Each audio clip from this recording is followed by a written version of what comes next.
Hi YouTube, and this is JTrain997, and I'm back this time to review G.I. Joe Volume 1. Now, this is the new series. Technically there's 3 trades of the new series. The other 2 are Cobra and Origins, both of which I will be reviewing. Now, but this is the first in the new ongoing series that's just standard G.I. Joe. Now, it is completely a reboot, which I've been told that's the only way they would give them the licenses if they agreed to reboot it. And it takes place, of course, after Origins. I don't really know where Cobra takes place in relation to this. So overall, I'm a diehard Joe fan. I've read the majority of the stuff. America's Elite still stands as my all-time favorite Joe run. But this is handled by the same company. Being written by Chuck Dixon, art by Robert Atkins. So, what I thought about this. Well, if you look at the cover, you'll see Snake Eyes and Scarlet and Heavy Duty, even though he looks exactly like Roadblock. And on the back you have Destro, Baroness, Storm Shadow, and this big picture of Cobra Commander. Now here's the thing. Cobra Commander is not in this book. Storm Shadow is not in this book. Now, a large portion does focus around Destro and Baroness.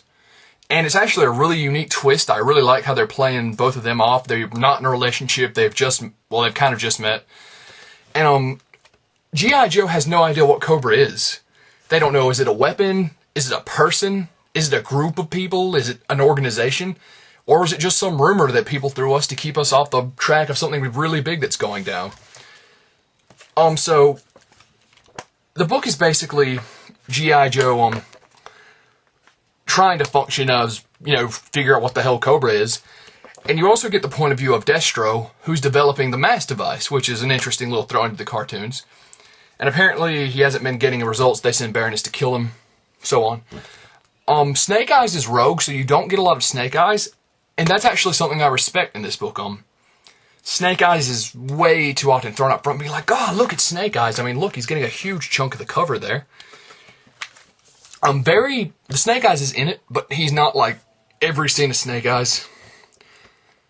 They've clearly referenced that Snake Eyes and Scarlet have something going on, but Duke and Scarlet have something in their past. So overall, it's a good book.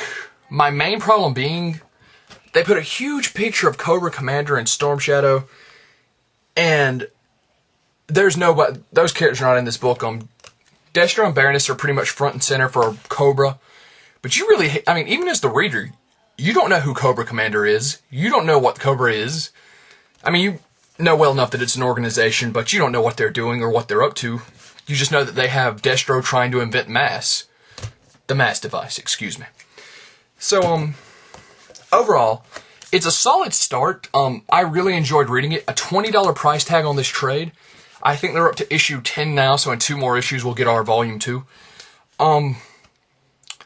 It's a reboot, and I'm always kind of lenient on the beginning of series, but I actually enjoyed reading this. I really enjoyed the new takes, the new looks on things. Here's the one big concern I have. In Origins, Breaker's in it. Breaker being my all-time favorite Joe. In G.I. Joe, he's not. Please don't kill Breaker. But, yeah, I actually liked it. I'm not going to say I love it. If the series gets increasingly better, I will grow to love this as a good starting point. There's lots of little references to, there's a lot of Joes in here, some that aren't even named. Like one time you just see Mutton Junkyard in the background. Mutton Junkyard, Barbecue, Shipwreck, Beachhead, Brainstorm, Hawk, Duke, Scarlet, Snake Eyes, Heavy Duty. A ton of Joes are in this book, and of course some vessels. You'll see all sorts of vessels that are legitimate Joe vessels in the background. So I have to say, I want this to progress. This was a solid start. $20. It's a little much. I think it was worth it, but at the same time, I can reflect on all the Joe stuff, and I kind of know where they're going. If a new Joe fan picks this up and they're like, you may just not think that's very good, I would wait, see where the series goes. But if you're a Joe fan, if you really like the movie and you want to start in the books, this is a solid place to start. And this is JTrain997 saying I solidly enjoyed G.I. Joe Volume 1, and I'll see you soon, YouTube.